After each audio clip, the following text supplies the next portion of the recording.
I would like to say hello. My name is Sohaila. It's nice to meet everybody. I'm sorry again for the delay. If you guys are ready, let's get started. So, in today's webinar, we would like to talk a little bit about, let's say, vocabulary and the kind of vocabulary we need for the IELTS test, right? So by the end of today's webinar, hopefully we can learn how to, we can learn about connotation, what connotation is, register, and idiom. You might probably have heard the word idiom before, but connotation and register could be a little bit new, right? So by the end of today's webinar, we learn what those three are. Then we will learn how to identify appropriate vocabulary for the IELTS test, right?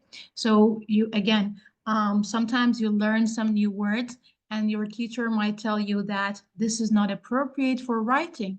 So how do you identify the vocabulary that you learn is more useful for speaking or for writing? So today you will have some information about that.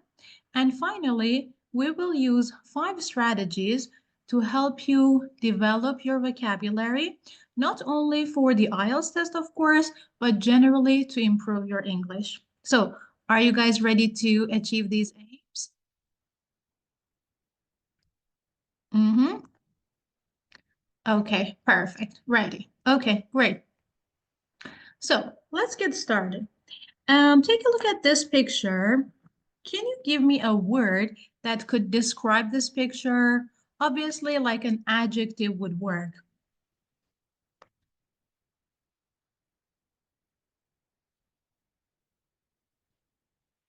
Mm-hmm. Okay, courage may be challenging. That's nice. Okay. All right. So like I said, if we were to use an adjective, mm-hmm. Yeah. So we would say that he is doing something a bit well. Some of you mentioned challenging, some of you mentioned difficult. Now I'm going to introduce 2 words, okay? You tell me if they have a positive meaning or a negative meaning. And here, when I say meaning, that's the word connotation that I have in mind, right? So remember, connotation means the nature or the essence of the word. Is it positive or is it negative? For example, if I describe something as difficult, do you think it is positive, it is good that something is difficult, or is it negative? Mm-hmm. Exactly. Okay, very good. So obviously difficult has a negative connotation, which means, well, it is not a good thing. So that is connotation, the nature of the word. But if I describe something as, if I want to say, okay, something is difficult, but in a good way, in a positive way, because it helps us grow as a person, what word would you recommend as an alternative to difficult? Uh-huh. Exactly, very good. So I would say challenging would be a better alternative, right? So when you are learning vocabulary, you might see in some books, on some websites, that difficult and challenging are introduced as synonyms. Okay, they might be synonyms, but their connotation is different. And like I said, connotation is the essence of the word, is the real meaning of the word. Is it positive or negative?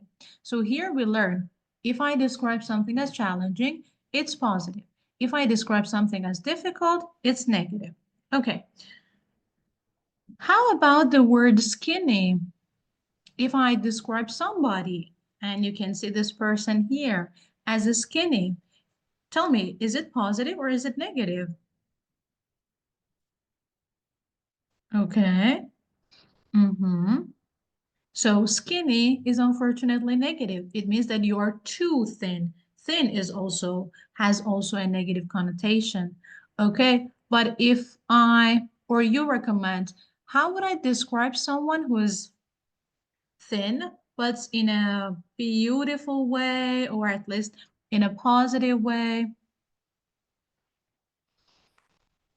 Mm-hmm.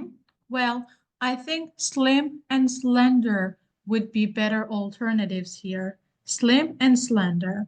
Okay. How about these women? First, how would you describe them?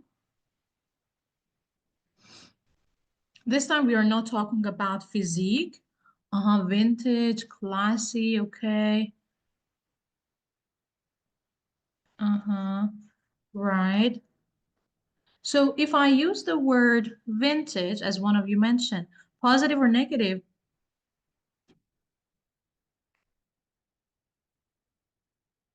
Mm-hmm. Definitely vintage is positive. Can you describe like vintage in a negative way?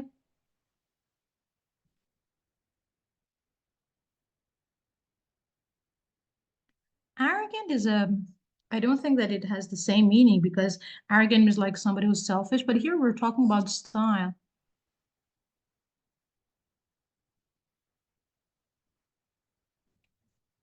Exactly.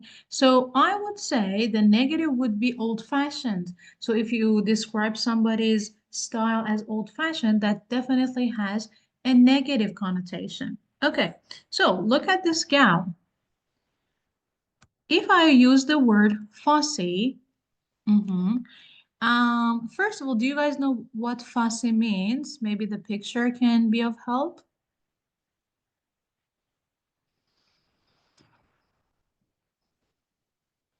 Not noisy, visible, no. Actually, when we say a person, for example, your boss or your manager, stalker is funny. A boss or manager is, I mean, that's a good one, but no. Fussy is a person who's very concerned about small, unimportant details. Very good. It's me, maybe micromanaging. They micromanage, right? And it's fussy, not fuzzy. So when we say somebody is fussy, it means they are concerned about every single detail, right? Usually even unimportant details, and they're very difficult to please. So I think it's a good word to describe bosses or managers or somebody in power, right? So with that, is it positive or negative? Definitely negative. Okay. Do you know a positive form like somebody who pays attention to details and that's actually a good thing? Picky is also negative. Uh-huh. Concern, negative. Yeah, we can say that they are meticulous. So maybe these two words are new for you. So when we say meticulous, we are describing somebody who's very careful about small details and always make sure that everything is done correctly. So you see the different definitions that I gave. Fussy, small details, and unimportant details, hard to please, but meticulous is very careful and make sure that everything is done correctly. So you'd better be meticulous than fussy. Okay, let's go for another one.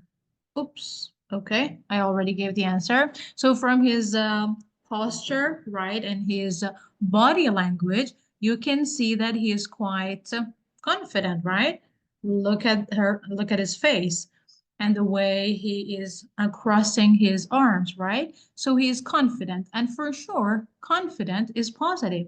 We need to be confident. But yes, I already see that some of you are giving me the negative connotation. The negative connotation would for sure describe someone who's arrogant. So you need to be confident, sure. But if you're too confident without a reason, right, and you think that you are better than everybody else, that's arrogant and not confident. So while confident is positive, arrogant is definitely negative. Okay, how about this girl? Imagine the word stingy. Why the crying emoji? The word stingy means not generous, okay? Especially with money. Let's say mean. So not generous with money. That would be positive or negative? If you describe someone as stingy, definitely, or even mean, that would be negative. But what's the positive form? Like someone who's maybe good with money, they don't waste their money. Very good. I already saw the correct answer. Okay. Not smart. Uh-huh, very good. Three correct words. Four. Okay, so there are different ways to describe, let's say this one, but thrifty. So when we describe someone as thrifty, it means that they are good with money. Not that they're stingy, but they know how to spend the money. They don't waste it, right? So spending money carefully and wisely. Carefully and wisely.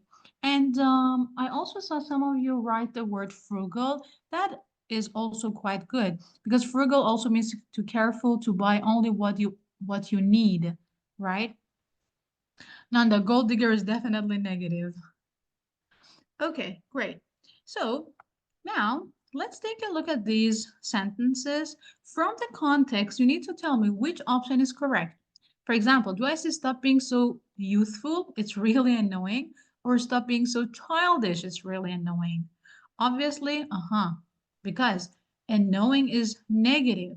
So someone acts childishly. Childish negative, youthful positive. Great. Okay, how about this one? A bachelor's degree in the UK is typically studied over 3 or 4 years, apart from in some exceptional cases or strange cases. Exceptional positive, strange negative, right? And here we are talking about something positive. We are talking about studying and, further studies. So definitely exceptional. Good job. Okay, how about this? You need to be pushy when you're looking for a job. You need to be assertive when you're looking for a job. Pushy is definitely positive or negative. Pushy is negative. Assertive is, assertive is positive. Very good. So when you're looking for a job, if you're pushy, I don't think that they would give you a job, no matter how pushy you are. So you need to be assertive. So remember, when I describe someone as pushy, it means that they do everything they can to get what they want, and it's a negative word, right? So that's pushy. Like for example, some children, some babies can be very pushy. Assertive, you behave in a confident way so that people notice you, right? So how about this? Don't be economical, buy quality tires for your car. Don't be cheap, buy quality tires for your car. Economical, definitely positive. Cheap, negative. According to this sentence, don't be, we don't want to be something negative. So don't be cheap. And here cheap has the same meaning as mean, stingy, right? Someone who does not want to like spend money, right? So the same as mean. Or the last one, I hope you can see. He was fired or made redundant for unprofessional conduct.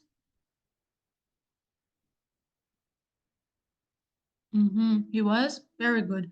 Fired. What is the difference between fired and made redundant?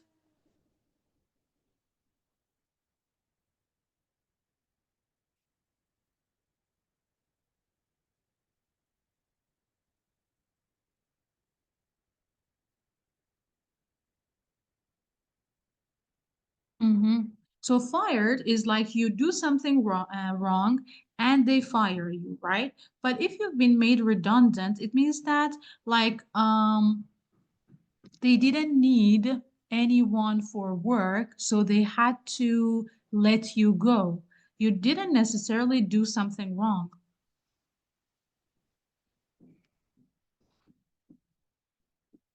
Okay, so this is what we mean by connotation. Now, let's talk a bit about register. When we talk about register, we are talking about the level of formality, whether a word is formal or informal. Obviously, we need to use formal language for IELTS writing, especially task 2. For task 1, it depends. If you're taking the academic module and you're supposed to write a report, definitely formal, right? But if you're taking the general training and you're supposed to write a letter, letters are different. Letters could be formal, informal, or semi-formal, right? And generally speaking, IELTS general training could be a little less formal than IELTS academic, right? And the difference between IELTS academic and general, very briefly spoken, academic is when you want to study abroad, and general training when you want to work or, let's say, live abroad, right? Effie, yes, you will have the recording on the website a couple of hours after the webinar. Now, I really like this example because most of my students make this mistake when they are paraphrasing writing task 2, and they want to paraphrase, they replace children with kids. But do you think that children and kids can be replaced? Can I use kids instead of children? Adesh, unfortunately, I cannot share the file. I cannot. Why? But you can look at the recording, you know? You can watch the recording. All right, as I was saying, children is neutral, so it is fine to be used. But kids is informal, so feel free to use the word kids in speaking test, right? But in writing test, please do not replace children with kids, okay? Why? Because of the register. Kids is informal. Children is, let's say, neutral or more formal. Now help me. There are a lot of reasons for this. What can I replace a lot of so that I can make it more formal and more suitable for writing task 2? Okay, numerous. A couple of does not mean a lot of. That's lower number. Bunch of is informal. Several again does not show that there is many. I would go with many. There are many reasons for this. Of course, a large number of sway is also a good answer. Okay. He said sorry. How can I make it more formal?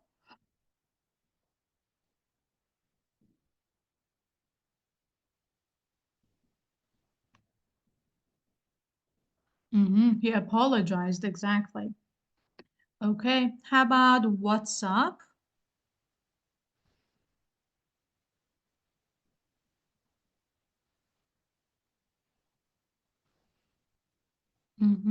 Exactly. I can say, how are you? Instead of profits have gone up, go up. Go up is phrasal verb. Phrasal verbs are usually, let's say, less formal than one word, right? That's why it's better to use, for example, increase or any other synonym for the word increase. How about this essay we'll talk about? Instead of talk about, more formal. Okay. Yeah, I would go with discuss, right? This essay will discuss about this issue instead of about. Now, about is not informal, but of course there are better equivalences, you know? Exactly, very good. Regarding this issue. How about I totally agree with this? Instead of totally, we should say, I completely agree with this. So totally agree, use it in speaking test. Completely agree, use it in the writing test. It had a really big effect. Instead of big effect, massive, huge, okay, giant, no, that's informal. I would just go with considerable. Significant, for example, considerable. Huge is also quite informal. In the end, I can say, okay. No, however, does not mean in the end. Yeah, finally, right? Maybe I don't want to write a conclusion, so I'm not going to go with in conclusion or to conclude. In a nutshell, this one. A lot of students learn this and they think that, okay, it's so fancy and I will get a better score. In a nutshell is informal, so you're just, losing marks. Simply to summarize, in conclusion, to conclude, you don't have to go with something fancy that you don't know if it is formal or informal, right? Okay, so the ones on the left, more suitable for informal occasions, such as a speaking test. The ones on the right, formal. Okay, now we want to, let's say, rewrite this paragraph and make it more formal, okay? For example, in a nutshell, is definitely informal, right? That's a problem. I can simply replace it with to summarize. What else can you find which is inappropriate because it is informal? Okay. Guys, exactly. We never say guys. And, oops. Okay, instead of guys, for example, how many people? Many people. Is a bit difficult. A bit is definitely informal. What else is inappropriate? I believe there is stuff they can do. Stuff. Never use things and stuff in the writing test. To improve their writing skills, I'd say that if you wanna get an awesome score, yeah, so I'd say that informal. You wanna, first of all, you're not texting, so you is so lazy. Wanna is just how we might pronounce some words, Even some teachers say that don't say wanna, even in the speaking test, just say want to. So that's definitely wrong. The word awesome, that's just slang, so we don't use awesome. You had better make sure you use appropriate register. Do we have anything? You had better actually is informal. So we don't use in IELTS writing. At the end of the day, what day are you talking about? We cannot use this metaphorical language, when we are speaking, when we are writing something. So at the end of the day, definitely not. This means choosing formal vocabulary and avoiding abbreviations, idioms. There is one more problem. Thank you, Rania. The problem is etc.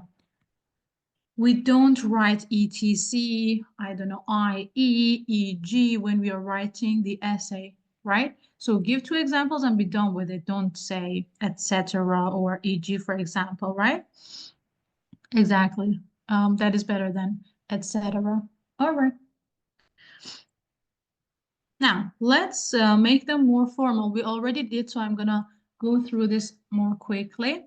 So in conclusion, guys will be replaced with, would be replaced with people. A bit difficult would be somewhat difficult. Stuff, a number of things. Still things is not the best option, but at least I'm not using the word stuff. I'd say that, I would say that you are not allowed to use contractions, that's short forms, in IELTS writing, not task 1, not task 2. If you want to get an excellent score, awesome is like even slang, you should, so the grammar of had better and should, both used for suggestion, but should is more formal because it's a modal verb. Generally speaking, and so I say idioms and abbreviations along with other types of informal language and finish. 2 or 3 items on my list are enough. So now you see that this is more, let's say, more formal. Now, let's take a look at this highlighted option, part. I would say that if you want to get an excellent score, you should make sure you use appropriate register.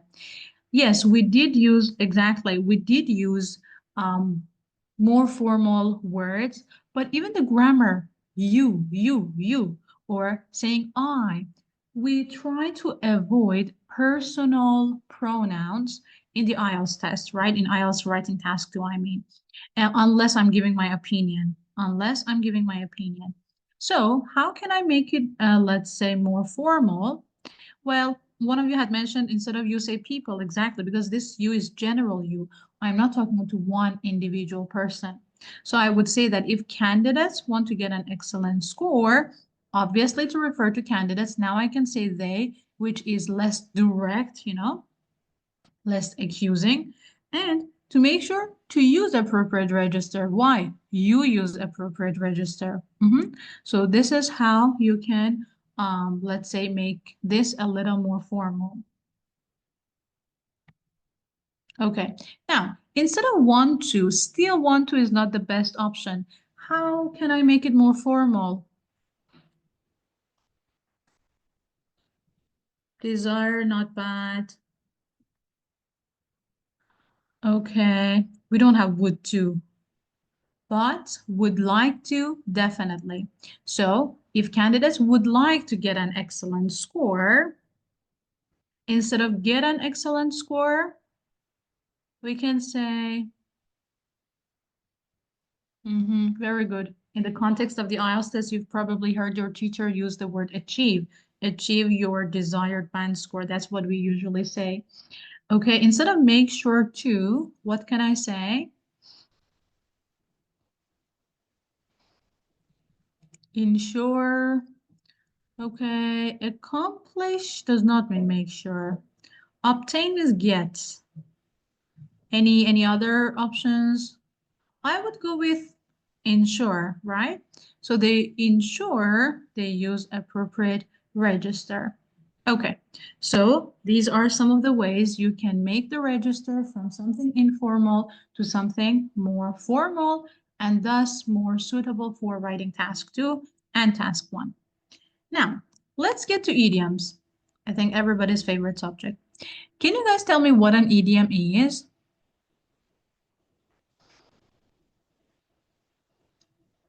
Short definition. What's an idiom?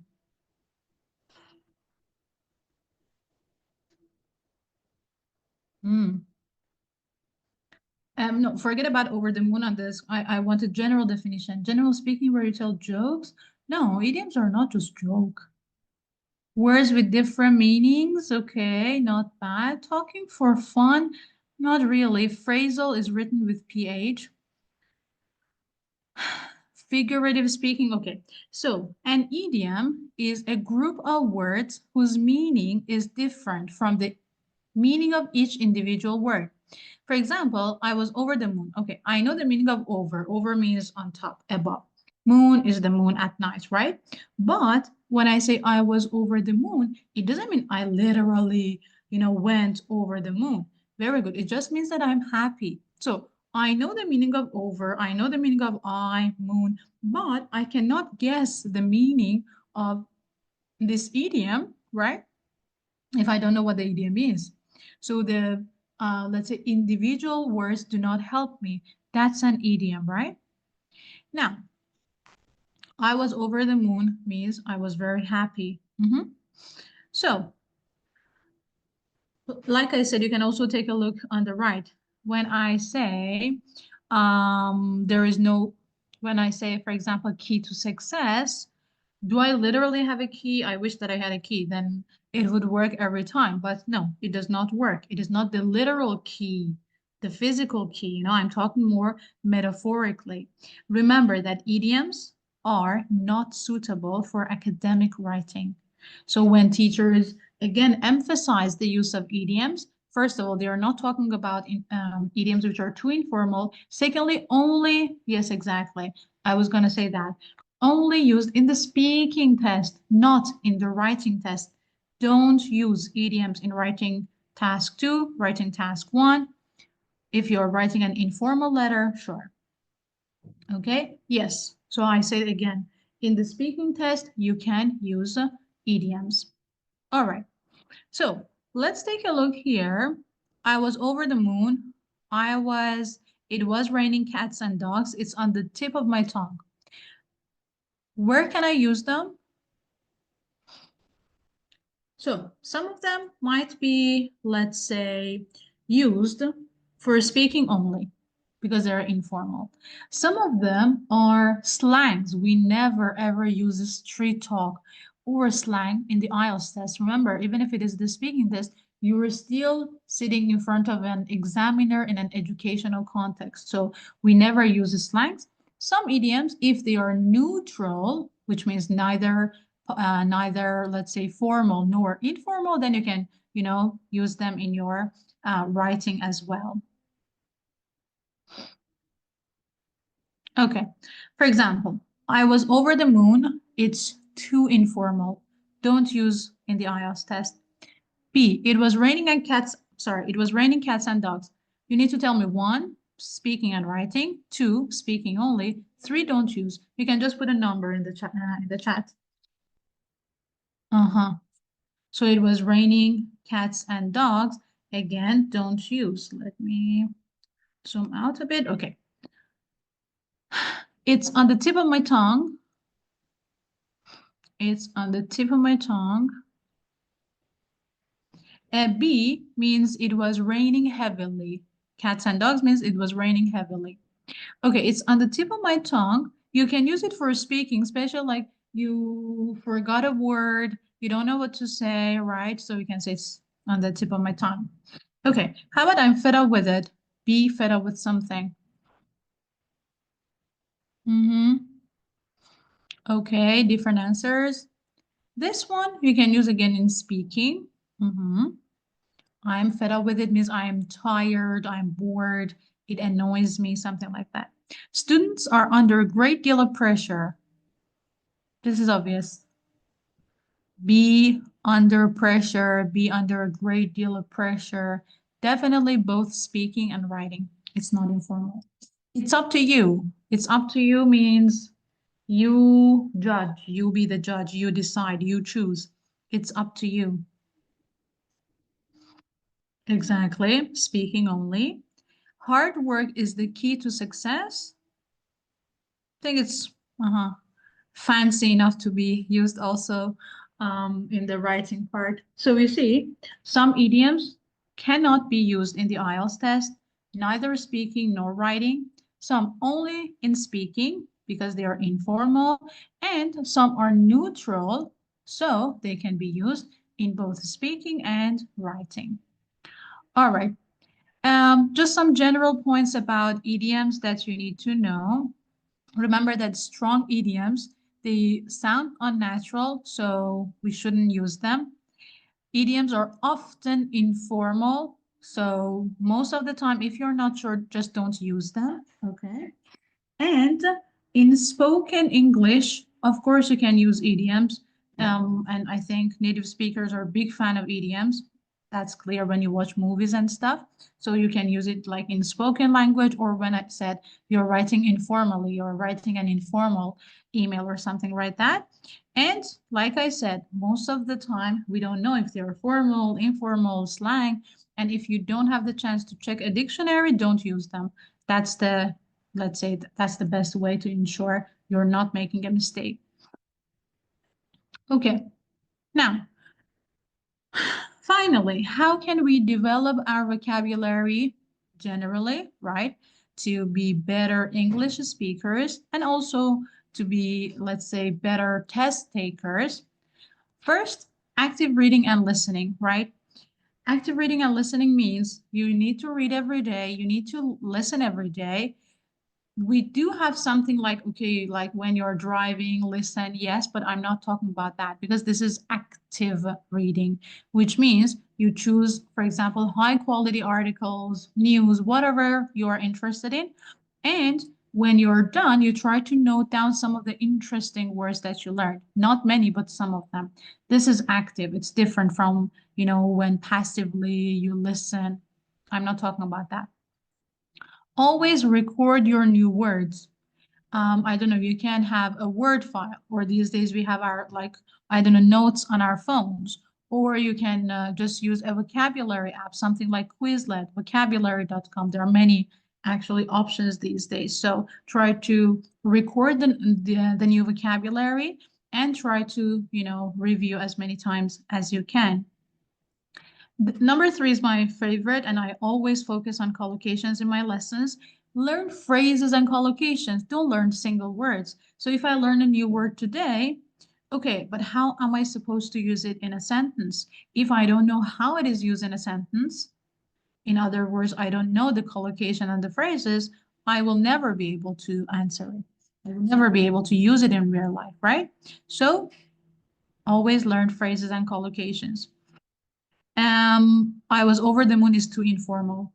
Then number 4 is for people who want to take the IELTS academic training. There is an academic word list that is 570 most frequent word families in academic English.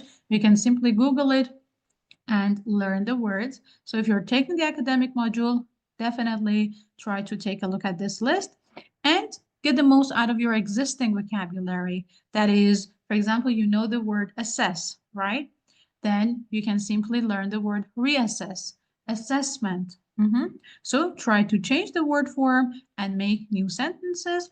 Focus on accuracy, which means try to use them correctly.